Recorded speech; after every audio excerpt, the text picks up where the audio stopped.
Nandyan ba ang asawa ko na asawa mo na asawa ng buong bayan? Wala siya dito.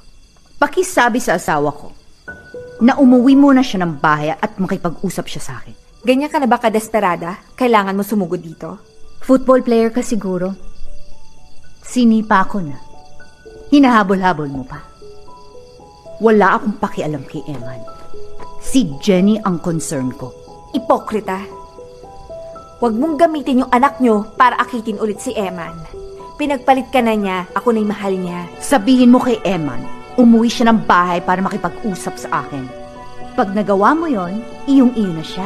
Ipitin mo man dyan sa kilikili mo, isaksak mo pa sa baga mo, wala akong pakialam.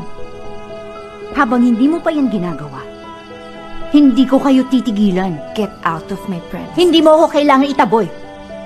Dahil sa sobrang init dito, kulang na lang si Satanas,